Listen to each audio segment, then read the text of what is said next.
Welcome friends, मैं अजय वर्मा स्वागत करता हूं आप सभी का समृद्धि क्लासेस के इस ऑनलाइन प्लेटफॉर्म पर, जहां मैं आज आपके लिए लेकर आया हूं कुछ बहुत ही महत्वपूर्ण क्वेश्चन। जो क्लास हमने पिछली 2 कक्षाओं में ख़त्म करी, उसके ऑब्जेक्टिव टाइप के क्वेश्चंस मैं आज यहां आपके लिए लेकर आया हूं।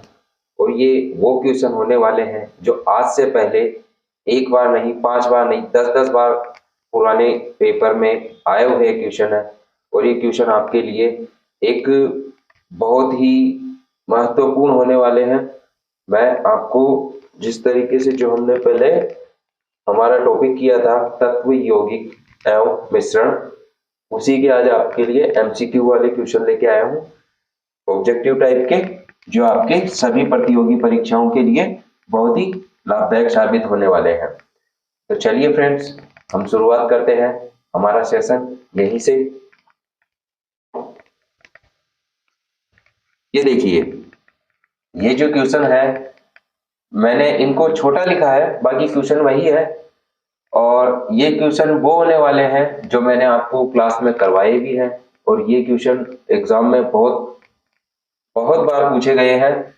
ठीक है, तो हम स्टार्ट करते हैं।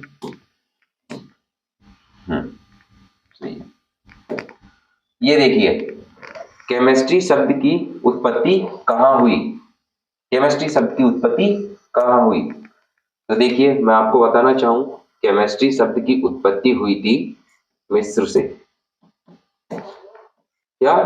केमिस्ट्री शब्द की जो उत्पत्ति हुई वो हुई मिस्र से। ठीक है, हमारा दूसरा क्वेश्चन देखते हैं। आधुनिक रसायन विज्ञान का जनक, आधुनिक रसायन विज्ञान का जनक किसे कहा जाता है? तो इसका सही आंसर होगा एंटोनी लेवाइसियर। एंटोनी लेवाइसियर,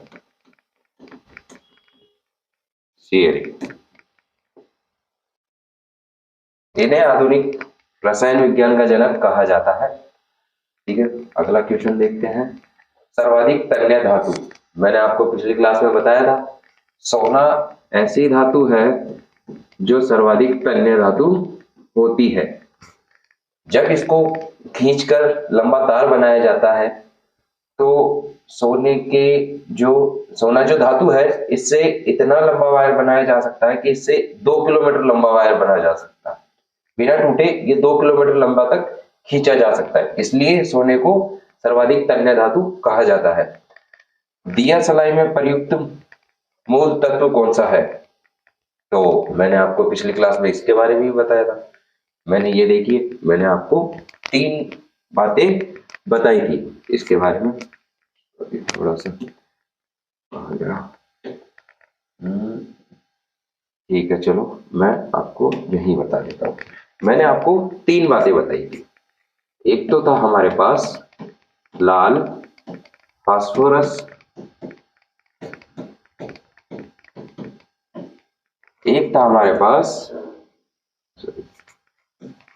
सफेद फास्फोरस,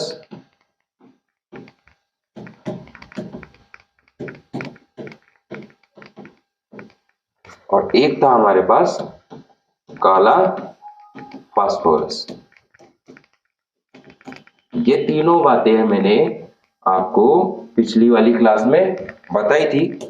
अगर आपने पिछली वाली क्लास नहीं देखी है तो डिस्क्रिप्शन बॉक्स में उसका लिंक है, आप वहां से जाके पिछली दोनों क्लासें देखिए इस टॉपिक की। आपको ये सभी क्वेश्चन बहुत ही इजी वे में समझ आने लगेंगे। ये देखिए, लाल फास्फोरस, इसका यूज कहीं में बताया था मैंने, इसका यूज किया जाता है दिया सलाई में। जो हमारा पिछला क्वेश्चन था कि दिया सलाई में कौन सा मूल तत्व प्रयुक्त होता है, तो वो होता है लाल फास्फोरस। ठीक है, थोड़ा सा इनके लिए भी देख लीजिए। सफेद फास्फोरस किसमें यूज होता है? जो चूहे मारने की दवा बनाई जाती है, चूहे मारने की दवा बनाने में। मैंने आपको इसके बारे में भी पिछली क्लास में बताया था कि जो सफेद फास्फोरस होता है वो यूज किया जाता है चूहे मारने की दवा बनाने में। और काला फास्फोरस किसमें यूज किया जाता है? काला फास्फोरस, इसे यूज किया जाता है ब्रॉन्ज बनाने में। किसमें? ब्रॉन्ज बनाने में। तो ये हुई हमारी तीनों बातें। तो हमारे जो ये क्वेश्चन था, हमारा जो ये क्वेश्चन था, इसका आंसर क्या होने वाला है? दिया सलाई में परिपूर्ण तत्व, तो ये होगा लाल लाल फास्फोरस। ये हमारा इस क्वेश्चन का आंसर हुआ। ठीक है, अगला क्वेश्चन देखते हैं हम। ओके, सुस्त बर्फ क्या होती है? ये बताया था मैंने आपको। सुस्त बर्फ क्या होती है? ये होती है ठोस कार्बन डाई ऑक्साइड। जो बताया था ना मैंने आपको कि वो जो फाइटर विमान होते हैं या एरोप्लेन के पीछे से जो वो व्हाइट व्हाइट पट्टी निकलती है, वो होती है ठोस कार्बन डाइऑक्साइड। इसी को सुस्त बर्फ कहा जाता है। बेकिंग सोडा का रासायनिक नाम, मैंने आपको कहा था आप ये दोनों नाम याद रखिएगा। एक तो बेकिंग सोडा होता है, एक धावन सोडा होता है। इन दोनों के नाम में कंफ्यूजन बहुत होती है और एग्जाम में बहुत कंफ्यूजन किया जाता है इन दोनों के नाम को लेकर। तो जो बेकिंग सोडा होता है इसे कहते हैं सोडियम, ये वो खाने वाला सोडा है, ये इसे कहा जाता है सोडियम बाई कार्बोनेट। अब मैंने आपको इन सभी के सूत्र तो पिछली वाली क्लास में बहुत अच्छे से बताए हैं, तो आप इनको वहां देखिएगा पिछली वाली क्लास में। और बेकिंग सोडा का रासायनिक नाम हुआ सोडियम बाई कार्बोनेट। आगे देखते हैं, किस अधातु में धात्विक चमक होती है? मैंने इसको एक इंपॉर्टेंट क्वेश्चन की तरह आपको बताया था, इंपॉर्टेंट क्वेश्चन की तरह मैंने आपको बताया था, और है भी ये इंपॉर्टेंट एग्जाम की दृष्टि से। तो मैं बताता हूं आपको, किस अधातु में, ये नोटिस कीजिएगा, किस अधातु में धात्विक चमक होती है? तो वो होता है आयोडीन। आयोडीन, ये हुआ हमारा इस क्वेश्चन का आंसर। आगे देखते हैं, हाइड्रोजन का रेडियोधर्मी समस्थानिक। समस्थानिक मैंने पिछली क्लास में बताए, और ये होता है टाइट्रियम। जो टाइट्रियम मैंने बताया था, मैंने आपको बताया था 3 वाला, ये जो देखिए ये है 3, इसे कहा जाता है टाइट्रियम। और हाइड्रोजन का एक और समस्थानिक था, वो था ये, और इसे क्या कहा जाता है? इसे कहा जाता है ड्यूटेरियम। जिसमें द्रव्यमान संख्या 3 वाला है उसे कहा जाता है टाइट्रियम। जो टाइटेनियम होता है ये रेडियोधर्मी तत्व होता है। इसमें आपको ध्यान रखना है, हाइड्रोजन का रेडियोधर्मी समस्थानिक कौन सा है? 1H3 वाला टाइट्रियम। ठीक है, आगे देखते हैं, सोडा वाटर बनाने में प्रयुक्त होने वाली गैस कौन सी है? ठीक है, सोडा वाटर बनाने में प्रयुक्त होने वाली गैस कौन सी है? ये क्वेश्चन वही है जो एग्जाम में बहुत बार आए हुए हैं। सोडा वाटर बनाने में प्रयुक्त होने वाली गैस कौन सी है? ये भी मैंने आपको बताया होगा, ये होती है कार्बन डाइऑक्साइड। सीधे पुटअप क्वेश्चन है ये, यहां से सीधे एग्जाम में मिलने वाले हैं। अगर आपके सिलेबस में साइंस है तो ये टॉपिक उसमें 100% होगा, और यही क्वेश्चन आपको वहां मिलने वाले हैं। देखिए, वह तत्व जिसका परमाणु क्रमांक व द्रव्यमान संख्या समान हो, ये भी मैंने आपको बताया था। कौन सा तत्व है ऐसा जिसका परमाणु क्रमांक और द्रव्यमान संख्या दोनों ही समान हो? और मैंने इसके बारे में आपको एक और बात बताई थी कि ये वो तत्व है जिसके पास कोई न्यूट्रॉन उपस्थित नहीं होता है। इसके बारे में अपन ने चर्चा की थी पिछली वाली क्लास में। हाइड्रोजन है ये, जो मैंने आपको बताया था पिछली वाली क्लास में। हाइड्रोजन एक ऐसा परमाणु है, एक ऐसा तत्व है जिसका परमाणु क्रमांक और द्रव्यमान संख्या समान होती है। ये देखिए, ये जो फर्स्ट वाला होता है इसे कहा जाता है हाइड्रोजन। इसमें परमाणु क्रमांक और द्रव्यमान संख्या दोनों ही बराबर 1-1 होती है। ठीक है, आगे देखते हैं, प्रकृति का सबसे हल्का तत्व। प्रकृति का सबसे हल्का तत्व, या आप इसे भविष्य का ईंधन भी कह सकते हैं। ये दोनों एक ही चीजें हैं, मतलब एक ही चीजें नहीं, एक ही तत्व के बारे में है, और वो है हाइड्रोजन। जो प्रकृति का सबसे हल्का तत्व है वो है हाइड्रोजन, और इसे हाइड्रोजन को भविष्य का ईंधन भी कहा जाता है। ये देखते हैं, भारी जल के निर्माण में कौन सा तत्व यूज में लिया जाता है। भारी जल के निर्माण में कौन सा तत्व काम में आता है, तो उसके लिए हम देखेंगे, वही हाइड्रोजन की बात चल रही है अभी तक। तो ये मान लीजिए कि ये जो मैंने आपको बताया था अभी पिछली वाली स्लाइड में, ये जो है 1H2, इसे क्या कहा जाता है, ड्यूटेरियम। ड्यूटेरियम। और भारी जल क्या होता है, D2, इसे भी ड्यूटेरियम ही कहा जाता है। तो भारी जल के निर्माण में काम आने वाला तत्व कौन सा है, ड्यूटेरियम। ठीक है, चलिए आगे देखते हैं। पेयजल में किसकी अधिक मात्रा से विनितामा रोग होता है। किसकी मात्रा से अधिक मात्रा से विनितामा रोग होता है, वो है मरकरी। मरकरी या फिर पारा कह लीजिए। और इसका सूत्र, इसका प्रतीक क्या होता है, Hg। पेयजल में किसकी अधिक मात्रा से विनितामा रोग होता है, तो वो आपको याद रखना है, मरकरी होता है, पारा होता है। ठीक है, पारा मरकरी दोनों एक ही चीज है। और हाँ, और इसे क्या कहते हैं, इसे कहा जाता है क्विक सिल्वर। ये भी आपको याद रखना है, एग्जाम में पूछ लिया जाता है कभी कभी।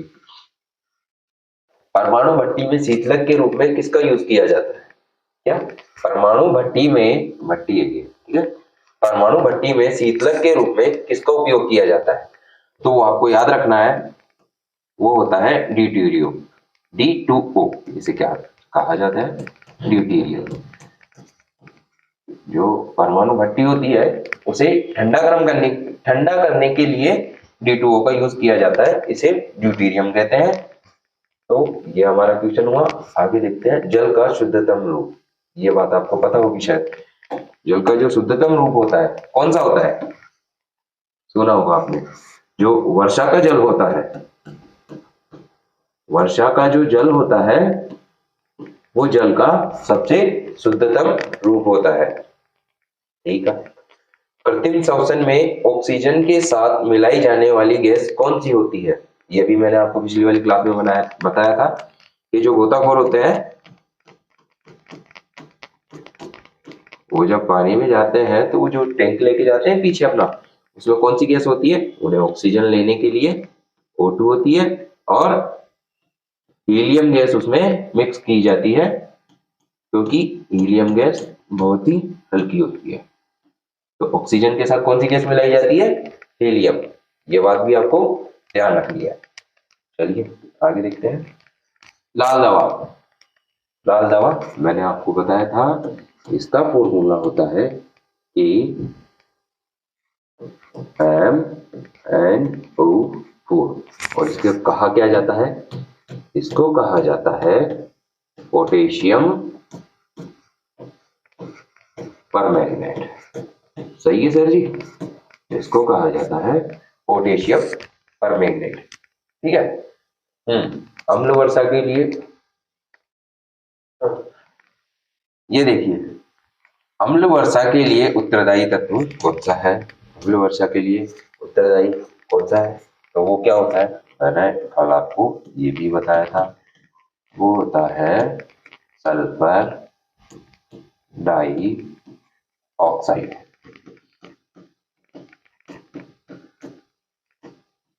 क्या होता है, सल्फर डाई ऑक्साइड। मैंने ये सारे क्वेश्चन आपको पिछली वाली क्लास में करवाए हैं, और इन सभी जितने भी मैंने यहाँ एलिमेंट्स लिखे हैं उन सब के फॉर्मूले मैंने पिछली वाली क्लास में बहुत अच्छे तरीके से आपको समझाया है। आपने अगर पिछली वाली क्लास नहीं देखी है तो वो क्लास आपके लिए बहुत ही महत्वपूर्ण साबित होगी। आप इससे पहले उस क्लास को देखिए, ये सारे क्वेश्चन आपके आसानी से सोल्व होने वाले हैं। ठीक है, ये क्वेश्चन देखिए हमारा, आग बुझाने में काम आने वाली गैस कौन सी है। ठीक है, तो वो कौन सी है, आप बचपन से पढ़ते आ रहे हैं, आग बुझाने में कौन सी वाली गैस काम में ली जाती है? तो उसे कहा जाता है कार्बन डाइऑक्साइड। सीधे क्वेश्चन आते हैं ये, सीधे। और ये क्वेश्चन मैंने अपने मन से नहीं लिखे हैं, और अपने मन से लिखता भी तो मैं इतने सारे क्वेश्चन तो लिख नहीं पाता, सही है ना।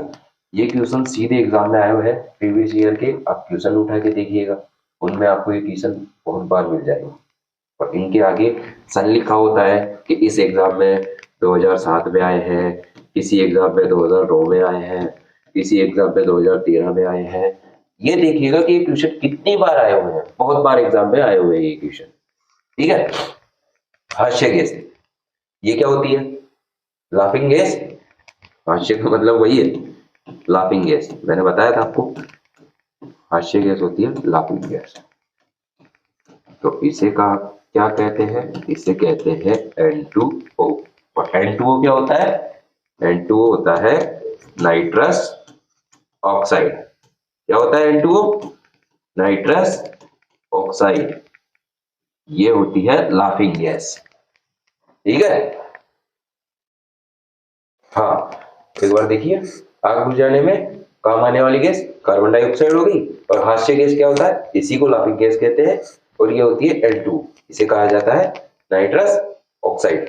और मैंने आपके लिए इसमें कुछ ऐसे क्वेश्चन ऐड किए हैं जो बहुत ही कम देखने को मिलते हैं, रेयर, और वो इतने इंपॉर्टेंट क्वेश्चन है। वो एग्जाम में चाहे कब आए हो, लेकिन आगे उनके आने की बहुत प्रबल संभावना है। आप उस क्वेश्चन को मैंने इस स्लाइड के लास्ट में ऐड किया है। अगर आप आखिरी तक हमारे साथ बने रहते हैं तो आपको ऐसे ऐसे क्वेश्चन देखने को मिलेंगे जो आपके लिए बहुत ही फायदेमंद होंगे, ठीक है। मैंने कहा था ना कल आपको, बहुत सारे ऐसे एलिमेंट्स हैं जिनके डायरेक्ट सूत्र भी एग्जाम में पूछे जाते हैं, बिल्कुल सीधे उनके सूत्र पूछे जाते हैं डायरेक्ट एग्जाम में। तो यहाँ पूछा है नौसादार का सूत्र, ठीक है। नौसादार का सूत्र क्या होता है? वो होता है NH4Cl। ये लीजिए, ये होता है नौसादार का सूत्र, मैंने आपको सारा कल बताया था। अगला क्वेश्चन देखिए हमारा, नाइट्रिक अम्ल व हाइड्रोक्लोरिक अम्ल का मिश्रण क्या कहा जाता है? क्या कहलाता है? नाइट्रिक अम्ल व हाइड्रोक्लोरिक अम्ल का मिश्रण क्या कहलाता है? इसको कहते हैं अम्लराज। क्या कहते हैं इसको? अम्लराज या एक्वारेजिया।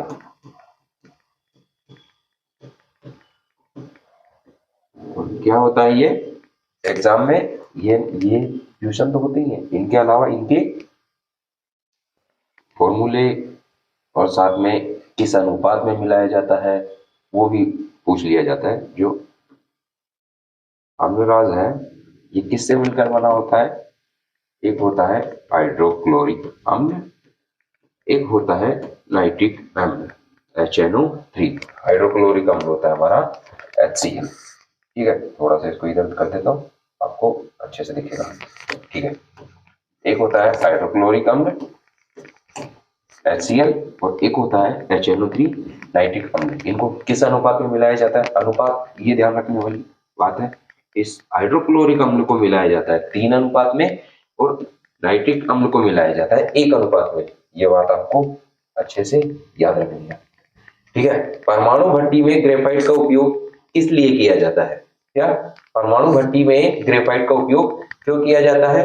ये क्या करता है, जो परमाणु भट्टियां होती हैं उनमें मंदक की तरह यूज में लिया जाता है। मंदक की तरह मतलब उनको उनकी गति को कम करने के लिए यूज लिया जाता है। तो परमाणु भट्टी में ग्रेफाइट का उपयोग मंदक के रूप में लिया जाता है, ये भी आपको ध्यान रखना है। अगला क्वेश्चन हमारा, वह अधातु, ये नोटिस कीजिएगा, ये चीजें एग्जाम में जो लोग कंफ्यूज होते हैं वो ये चीज पे इतना ध्यान नहीं देते। वो समझ लेते हैं वह धातु जो विद्युत की चालक होती है, 4 ऑप्शन होते हैं, कोई सा भी एक लगा देते हैं कि यार मुझे तो ये ज्यादा अच्छा लग रहा है। पर नोटिस कीजिएगा, वह अधातु जो विद्युत की चालक होती है, ये हमने आपको पिछली वाली क्लास में बताया होगा। कौन सी होती है वो धातु? वह धातु जो विद्युत की चालक होती है वो होती है ग्रेफाइट। तो ग्रेफाइट क्या है? ग्रेफाइट होता है कार्बन का ही एक अपर रूप होता है। आगे चलते हैं, क्या मिला? अम्लराज मिश्रण होता है किसका? किसका मिश्रण होता है? अभी पीछे मैंने आपको बताया अम्लराज मिश्रण होता है HCl प्लस HNO3। क्या होता है ये? हाइड्रोक्लोरिक अम्ल और नाइट्रिक अम्ल, इन दोनों का मिश्रण होता है अम्लराज। और मैंने आपको इन दोनों का अनुपात भी बताया ही है, 3:1 में मिलाया जाता है। और क्या होता है, इसमें सोने को घोला जा सकता है। और ये कैसी धातुएं होती है? ये होती है उत्कृष्ट धातुएं, इनको कहा जाता है उत्कृष्ट धातुएं। ठीक है, अगली बात करते हैं, एलपीजी गैस में बदबू के लिए मिलाई जाने वाला रसायन कौन सा है? मैंने आपको कहा था कि एलपीजी में जो मुख्य अवयव है वो कौन कौन से होते हैं? वो होते हैं प्रोपेन और ब्यूटेन, ये दो उसके मुख्य अवयव है जो एलपीजी में होते हैं। ठीक है, और जब वो लीक करती है तो उसकी हमें स्मेल आती है, उसके लिए उसमें कौन सी गैस मिलाई जाती है? वही है ये एलपीजी गैस में बदबू के लिए मिलाया जाने वाला रसायन कौन सा है? तो वो होता है, उसको कहा जाता है मर्केप्टन, या फिर इसी का दूसरा नाम है थायोल। ये लीजिए, मर्केप्टन या थायोल वो होता है जो एलपीजी गैस में बदबू के लिए मिलाया जाता है। और एलपीजी का मुख्य अवयव क्या होता है? एलपीजी का मुख्य अवयव हो गया प्रोपेन एवं ब्यूटेन, ये दोनों एलपीजी सिलेंडर में होती है। ठीक है, सीएनजी का मुख्य अवयव क्या है? क्या है इसका मुख्य अवयव? बताइए, आप बताइए। सीएनजी का मुख्य अवयव जो मैंने बताया था कल आपको, इसमें होता है मैथेन। क्या होता है इसमें? मैथेन। ठीक है, मार्स गैस वही है मैथेन, इसको भी मार्स गैस, इसी को मार्स गैस कहा जाता है। जो गोबर गैस होती है उसमें भी यही होती है। ठीक है, मैंने क्या है पिछली वाली क्लास में आपको बताया था ना गोबर गैस के बारे में, तो वहां मैंने गलती से मैथेन को मीथेन लिख दिया था। आप इसको थोड़ा सा चेंज कर लीजिएगा, वो मीथेन नहीं था, वो मैथेन था। ठीक है, आप इसमें थोड़ा सा चेंज कर लीजिएगा। बाकी मार्स गैस मैथेन होती है और सीएनजी का मुख्य अवयव ये भी मैथेन ही होता है। चलो आगे देखते हैं, फलों को पकाने में काम आने वाली गैस कौन सी है? फलों को नहीं, आप इसको कह दो, चलो ये लेते हैं, कच्चे फलों को पकाने वाली गैस। कच्चे फलों को पकाने वाली गैस, पकाने वाली गैस कौन सी होती है? सर ये होती है हमारी एसिटिलीन। एसिटिलीन ये होती है गैस जो कच्चे फलों को पकाने में यूज में ली जाती है। ठीक है, अगला वाला क्वेश्चन देखते हैं, पदार्थ में पाए जाने वाला धात्विक गुण कौन सा होता है जिससे यह निर्धारित होता है कि विद्युत का चालक है या? तो इसको सुचालकता। क्या होता है पदार्थ का? पदार्थ में पाया जाने वाला धात्विक गुण ये होता है सुचालकता। तो यह पता चलता है कि पदार्थ चालक है, अर्धचालक है, वो सब इसके धात्विक गुण से पता चलता है। यह होता है जो पदार्थ में पाए जाने वाला धात्विक गुण, वो होता है पदार्थ की सुचालकता। क्या होता है? पदार्थ की सुचालकता, ध्यान रखना है आपको। चलिए आगे देखते हैं, निम्न में धातु नहीं है, ये क्वेश्चन मैं आपके लिए लेकर आया हूं और आप इस क्वेश्चन का आंसर मुझे कमेंट बॉक्स में दीजिए और ये क्वेश्चन मैं आपको बताऊंगा फिर अगली वाली क्लास में। ये क्वेश्चन मैंने पिछली वाली क्लास में बहुत अच्छे से, एक बार नहीं मैंने आपको 4 बार बताया था इसके बारे में, और मैं आशा करता हूं कि आपने बहुत अच्छे से देखा भी होगा। तो इस क्वेश्चन का आंसर आप मुझे नीचे कमेंट बॉक्स में बताइएगा। और अगर जैसे नहीं भी हो पाता है तो क्या होगा, जो हमारी नेक्स्ट क्लास होगी उसमें मैं आपको इसका आंसर बताने वाला हूँ। ठीक है, अगला क्वेश्चन देखते हैं हमारा, विद्युत और ऊष्मा का सबसे अच्छा सुचालक। क्या पूछा है? विद्युत और ऊष्मा का सबसे अच्छा सुचालक कौन सा होता है? कौन सा होता है? ये होता है चांदी। विद्युत और ऊष्मा का सबसे अच्छा सुचालक कौन सा होता है? चांदी। ठीक है, हम देखते हैं जो चालकता का जो क्रम होता है वो देखते हैं हम एक बार। तो वो क्या होता है? वो होता है अल्लाह जाने फिर क्यों। क्या होता है, अल्लाह जाने फिर क्यों। ये 4 एलिमेंट्स है, चालकता के आधार पर इनकी सक्रियता का क्रम बताया जा रहा है। तो अल्लाह जाने इससे क्या होता है, ये होता है एल्यूमिनियम। एल्यूमिनियम वही चांदी, एल्यूमिनियम कह लो, चांदी कह लो, सॉरी, एल्यूमिनियम या फिर चांदी। और इससे कम चालक होती है जिंक, उससे कम होता है लोहा, और उससे कम चालकता होती है तांबा में। ठीक है, होता क्या है ये कि चांदी विद्युत की और ऊष्मा की सबसे ज्यादा चालक होती है, उससे थोड़ा सा कम होता है जिंक, उससे थोड़ा कम होता है लोहा और तांबा। एग्जाम में पूछ लिया जाता है सबसे चालक धातु, विद्युत की सबसे चालक धातु कौन सी है, तो वो आपको याद रखना है। जैसे इन चारों में से ऑप्शन में जो भी मिले और ऑप्शन 3 अलग मिले तो इनको ध्यान रखना, या फिर यही दे दे आपको चारों और पूछ ले इन चारों में से सबसे ज्यादा विद्युत और ऊष्मा की चालक धातु कौन सी है, तो आपको आंसर देना है एल्यूमिनियम। अगर ये आपके ऑप्शन में नहीं हो तो फिर आपको देखना है जिंक। अगर जिंक भी ऑप्शन ना हो तो फिर आपको ये दोनों देखने हैं। ठीक है, ये हुआ इनकी सक्रियता का क्रम। अल्लाह जाने फिर क्यों, आपको इसको याद रखना है। एल से हो जाएगा एल्यूमिनियम, जिंक, जेडन से हो जाएगा जिंक, एफ से हुआ लोहा और सी से हुआ तांबा। ठीक है, आगे बढ़ते हैं। द्रव अवस्था में पाया जाने वाला धातु, मैंने कल आपको 4 बार बताया था इस बात को कि द्रव अवस्था में पाए जाने वाला धातु कौन सा है, कौन सा, मेरे को क्या पता कौन सा है। द्रव अवस्था में पाया जाने वाला धातु होता है मरकरी, मैंने कहा था कल आपको, या फिर पारा। ये जो कमरे के तापमान पर, या कमरे के तापमान पर ये धातु द्रव अवस्था में पाया जाता है। ठीक है, नीला तोता कहलाता है। क्या कहते हैं नीले तोते को, एक होता है नीला तोता, एक होता है हरा तोता। क्या कहते हैं इनको, तो देखिए इनको जो नीला तोता होता है इसे कहा जाता है कॉपर सल्फेट, और जो हरा तोता होता है इसे क्या कहा जाता है, सर इसे कहा जाता है फेरस सल्फेट। मैंने कल आपको ये भी बताए थे। तो मैंने जो कल आपकी क्लास ली थी उसमें मैंने आपको जितने भी टॉपिक कराए थे वो वही सारे टॉपिक थे, वो या तो एग्जाम में आए हुए हैं या एग्जाम में आने की उनकी संभावना है, और वो सब मैं उसी तरीके से आपको बताया कि, और उनमें कुछ कुछ बातें भी मैंने ऐसी बताई हैं जो एग्जाम में आई भी नहीं है और वो आ सकती है।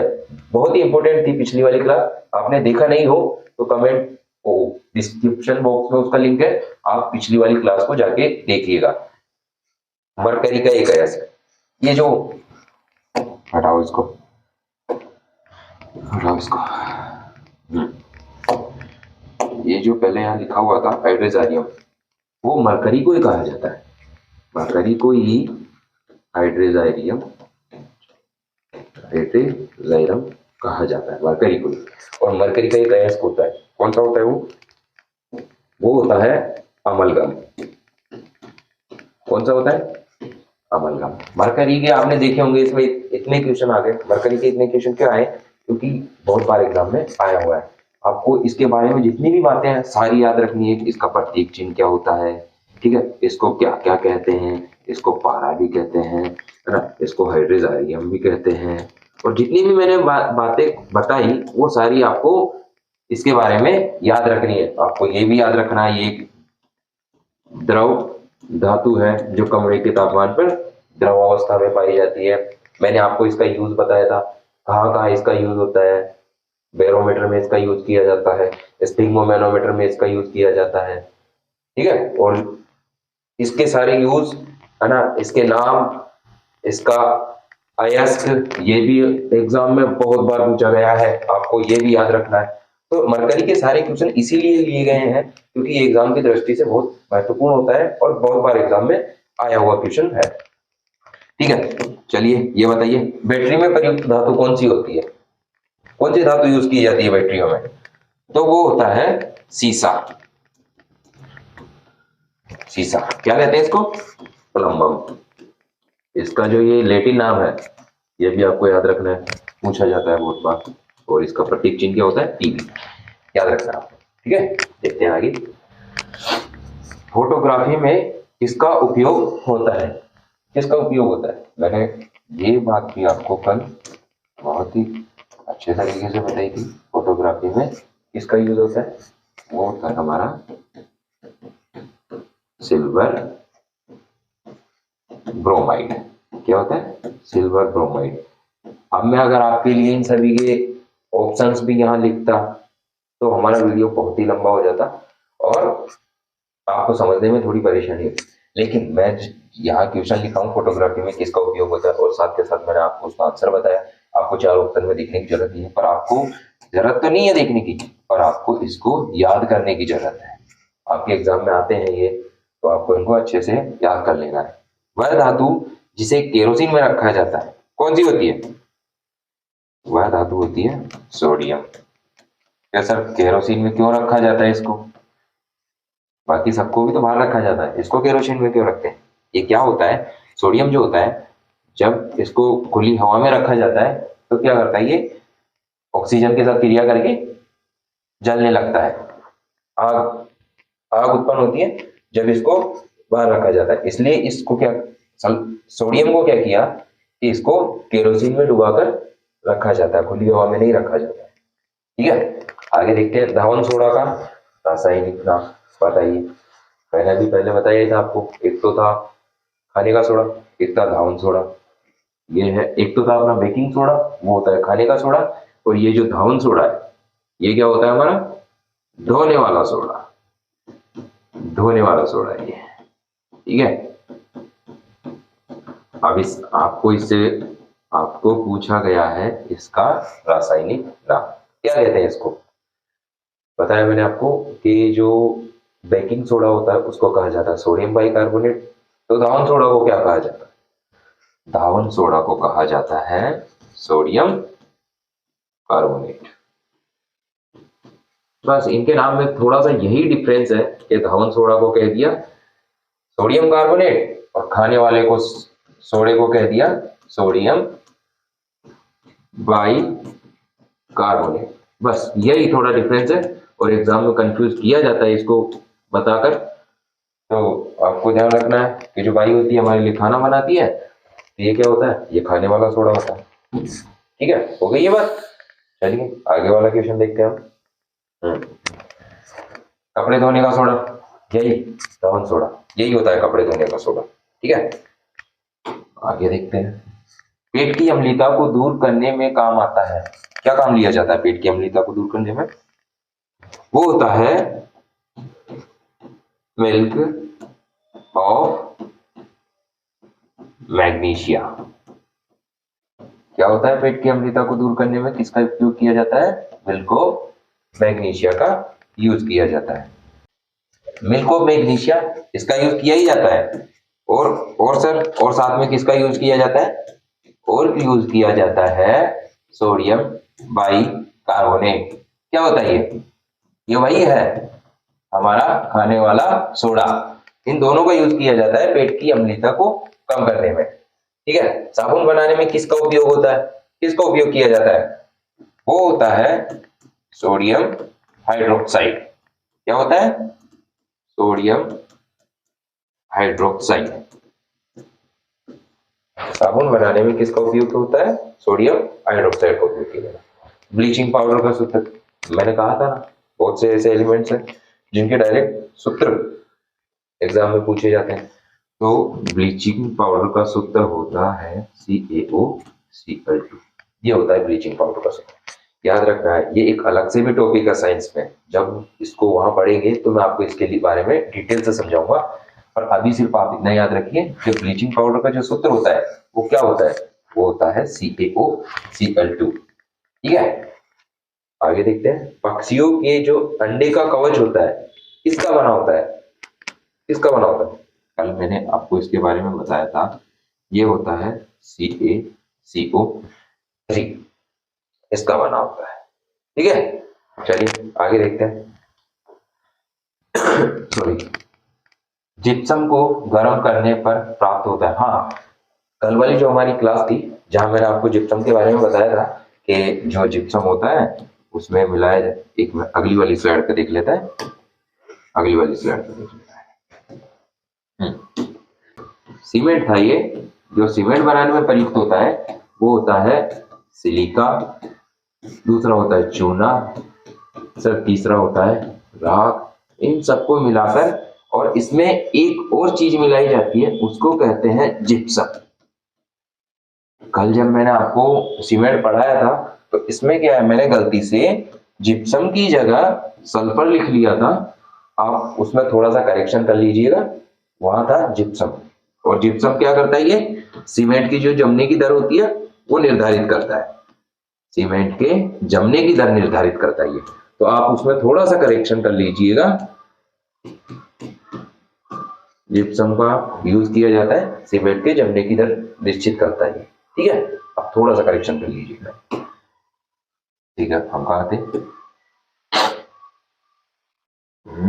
ये हो गया, ये हो गया, ये हो गया हमारा, हाँ ये हो गया। चलिए यहां से देखते हैं।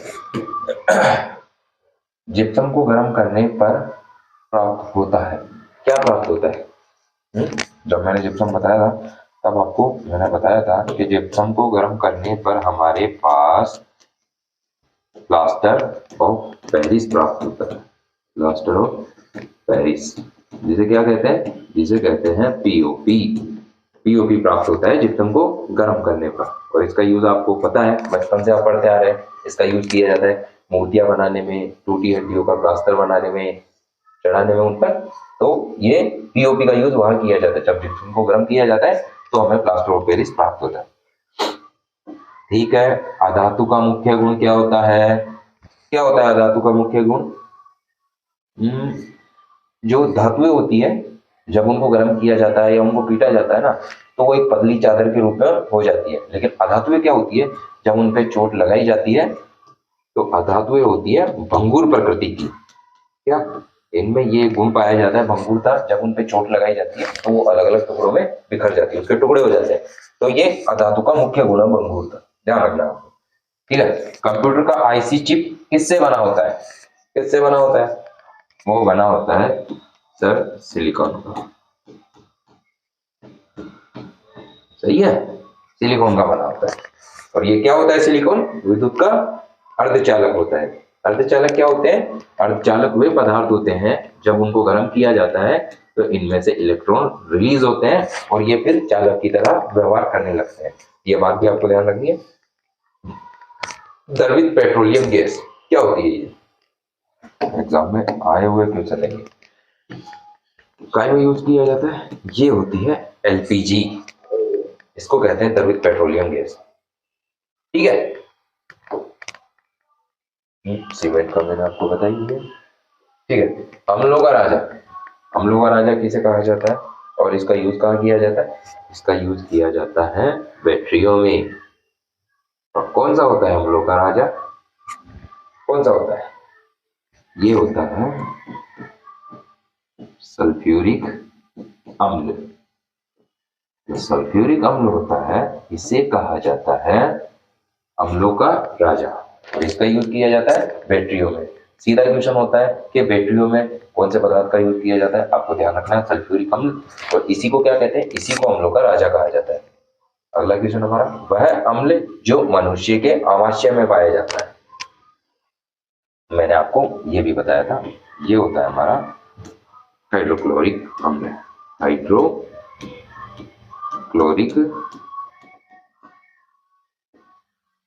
अम्ल ये मनुष्य के आमाशय में पाया जाता है। जब इसकी मात्रा अधिक हो जाती है तो फिर इसकी पेट की अम्लीयता को दूर करने के लिए यूज किया जाता है। एक तो मिल्क ऑफ मैग्नीशिया का, और दूसरा होता है अपना खाने का जो सोडा होता है उसका भी यूज किया जाता है, ठीक है। पेट की अम्लीयता को दूर करने में, ये लो यहाँ पे क्वेश्चन हुआ, पेट की अम्लीयता को दूर करने में किसका उपयोग किया जाता है? ये क्वेश्चन जहां मैंने अभी पिछली वाली स्लाइड पे दिखाया था, ये देखिए आ गया।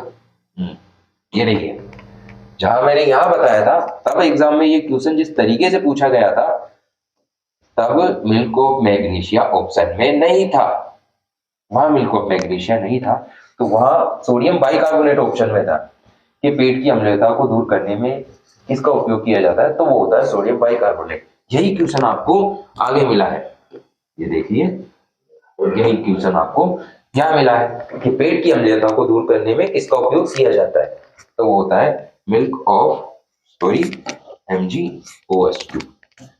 क्या होता है? Milk of magnesia. अब चाहे ऑप्शन में मिल्क ऑफ मैग्नीशिया ना हो तो आपको क्या करना है, सोडियम बाइकार्बोनेट, और सोडियम बाइकार्बोनेट आपके लिए ऑप्शन में ना हो तो आपको क्या जवाब देना है, मिल्क ऑफ मैग्नीशिया। ठीक है, आगे देखते हैं।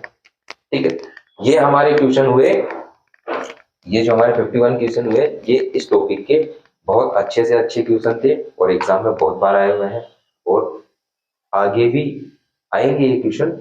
लेकिन कुछ एक से क्वेश्चन लेकर आया हूं मैं आपके लिए जो आपके एग्जाम के लिए बहुत ही महत्वपूर्ण होने वाले हैं। मैंने आपको कहा था बीच में कि लास्ट में मैंने आपके लिए कुछ ऐसे क्वेश्चन ऐड किए हैं जो बहुत नहीं, बहुत ज्यादा इंपॉर्टेंट है, और ये क्वेश्चन देखने से ही मिलते हैं। नॉर्मल बुक्स में इनमें इन क्वेश्चनों का बहुत कम रेशियो होता है। चलिए हम इनको सॉल्व करना शुरू करते हैं। निम्न में से सबसे ज्यादा क्रिस्टलन जल किस में पाया जाता है? क्वेश्चन हमारा पहला, निम्न में से सबसे ज्यादा क्रिस्टलन जल किस में पाया जाता है? किस में पाया जाता है? वो हमारा होता है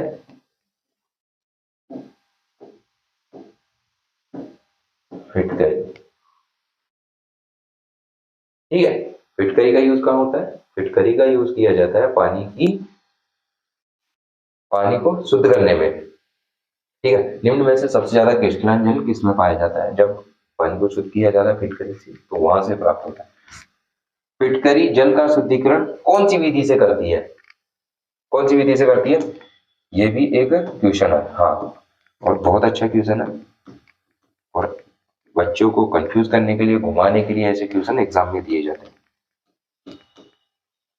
फिटकरी जल का शुद्धिकरण कौन सी विधि से करती है? वो होती है स्कंदन विधि। आपको ध्यान रखना है, सीधे एग्जाम में क्वेश्चन होते हैं। सभी अम्लों में पाए जाने वाला तत्व आप बताइए कौन सा होता है? बताइए आप, देखे हैं ऐसे क्वेश्चन? देखे होंगे, आप बहुत टाइम से तैयारी कर रहे हैं, लेकिन मेरे हिसाब से ये क्वेश्चन बहुत ही इंपॉर्टेंट थे, इसलिए मैंने यहाँ स्लाइड पे लिए और आपके लिए भी इंपॉर्टेंट होने वाले हैं। सभी अम्लों में पाए जाने वाला तत्व कौन सा होता है? वो होता है हमारा हाइड्रोजन। हाइड्रोजन एक ऐसा तत्व है जो सभी अम्लों में पाया जाता है। ठीक है,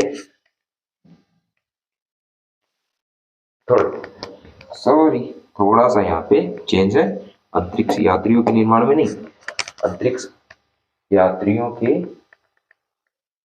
वस्त्र निर्माण है यहाँ। क्या है यहाँ? अंतरिक्ष यात्रियों के, यहाँ लिख देता हूं मैं, वस्त्र निर्माण। क्या है, थोड़ा लिखने में हो गया ये। अंतरिक्ष यात्रियों के वस्त्र निर्माण में प्रयोग किया जाता है। कौन सा, क्या है ऐसा जो अंतरिक्ष यात्रियों के जो वस्त्र बनाए जाते हैं तो उसमें प्रयोग किए जाने वाला क्या होता है? वो होता है कार्बन फाइबर। जो कार्बन फाइबर होता है वो यूज किया जाता है अंतरिक्ष यात्रियों के वस्त्र बनाने में। ठीक है, आगे देखते हैं हम। साबुन बनाने की विधि क्या कहलाती है? साबुन बनाने की विधि, साबुन बनाने की विधि कहलाती है हमारी, उसको क्या कहते हैं? उसको कहते हैं सैफोनिफिकेशन।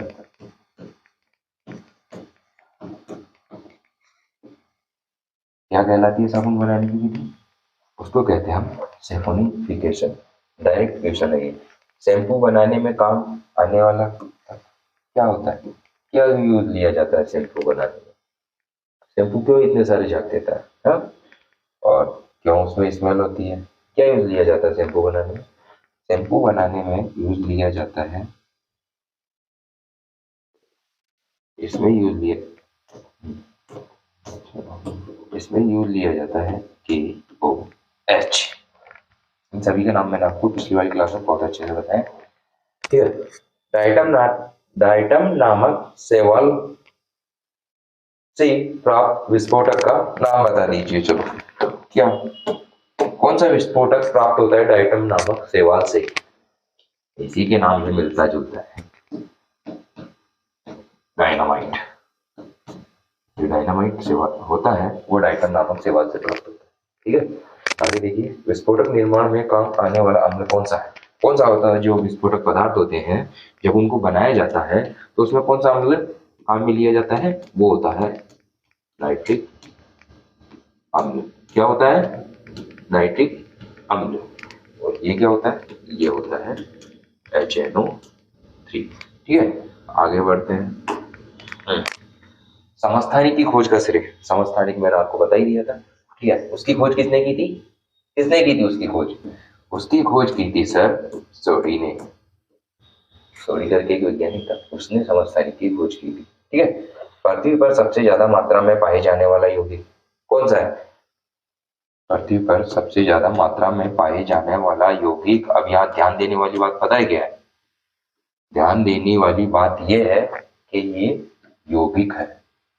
यौगिक पूछा गया है आपसे, पृथ्वी पर सबसे ज्यादा मात्रा में पाए जाने वाला यौगिक कौन सा है? वो है सेल्यूलोज। ठीक है, यह वाला क्वेश्चन देखिए, ये वाला क्वेश्चन आप बोलोगे सर क्या ही है ये, हमने भी पहले तो देखा नहीं था, और क्या पता देखा होगा, आप तैयारी कर रहे हैं इतने टाइम से, पर मेरे हिसाब से तो कुछ डिफरेंट है। ठीक है, क्वेश्चन है बोस आइंस्टीन कंडेंसेट क्या है?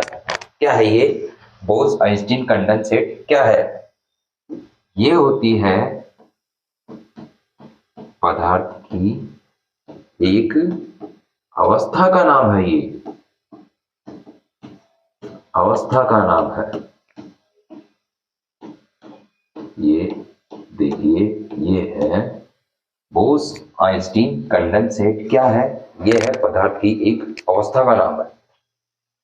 ठीक है, विश्व का पहला कृत्रिम रबर कौन सा है? कौन सा है विश्व का पहला कृत्रिम रबर? वो होता है नियोप्रीन।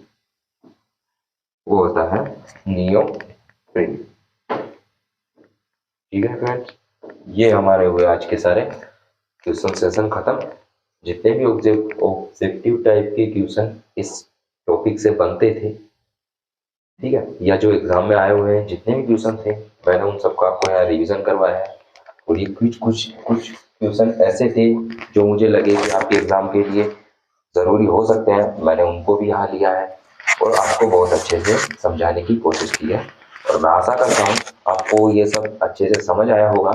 लेकिन जब आप इनका एक बार रिवीजन करेंगे तो आपके लिए ये क्वेश्चन इतने अच्छे तरीके से आपके माइंड में सेट हो जाएंगे कि जब आप कभी इनको दोबारा देखेंगे एग्जाम टाइम पर तो आपको इतनी भी जरूरत नहीं पड़ेगी। ये क्वेश्चन आपको कहीं दिखे, आपको ये भी नहीं करना होता है कि यार ये नहीं होता, ये नहीं होता, आपको दिखते ही सीधा आंसर है, सीधा आंसर, ऐसा आप करने वाले हैं। तो आप इन क्वेश्चनों को अच्छे से देखिए, है ना, और क्लास को अच्छे से देखिए। ठीक है, बाकी मिलते हैं हम हमारे नए वीडियो में। आपको हमारा वीडियो अगर पसंद आया हो तो लाइक करना ना भूलें, और हमारे चैनल पर अगर आप नए हैं तो चैनल को सब्सक्राइब कर दीजिए, और आपके सभी तैयारी करने वाले दोस्तों के साथ आप इसको शेयर कर दीजिए। ये जो टॉपिक था हमारा, एक मिनट, ये जो हमारा टॉपिक था, ये देखिए हमारा जो टॉपिक था वो चल रहा था तत्व यौगिक एवं मिश्रण। क्या टॉपिक चल रहा था हमारा? वो चल रहा था तत्व यौगिक एवं मिश्रण। इसको आज हमने खत्म किया, और इसके जितने भी एमसीक्यू क्वेश्चन थे, जितने भी ऑब्जेक्टिव टाइप के क्वेश्चन थे, उन सबको हमने सोल्व किया है। और क्या थे ये सभी, जितने भी एग्जाम होते हैं कॉम्पिटिटिव लेवल के जिनमें साइंस आती है, उन सभी प्रतियोगी परीक्षाओं के लिए ये क्वेश्चन आपके लिए बहुत अच्छे साबित होंगे। और इनकी तैयारी से आपको 2 मार्क्स, 5 मार्क्स, जितने मार्क्स का ये आता है, लगभग वो सारे मार्क्स आपको मिल जाएंगे। तो आपको क्या करना है, इनको अच्छे से रिवीजन करना है, और क्लास को ज्यादा से ज्यादा दोस्तों के साथ शेयर करते रहना है। और आती रहेगी हमारी क्लासें, हमारा जो नेक्स्ट टॉपिक होगा उसकी क्लास आपको मिलेगी कल। और सभी दोस्तों को जोड़ते रहना, शेयर करते रहना। वीडियो अच्छा लग रहा है आपको लाइक करना है, ठीक है। और कुछ भी आपको डाउट हो, या आप मुझे कुछ बात सजेस्ट करना चाहते हैं, मेरी किसी बात में आपको कमी लगती है तो आप उसको कमेंट बॉक्स में डालिए, हम आपकी बातों का बहुत अच्छे से विश्लेषण करेंगे और उनका जवाब दिया जाएगा। तो ठीक है फ्रेंड्स, हुई आज की हमारा सेशन यहीं पे खत्म। मिलते हैं हमारी अगली क्लास में, तब तक के लिए धन्यवाद आप सभी का और विदा लेते हैं आपसे। Goodbye friends.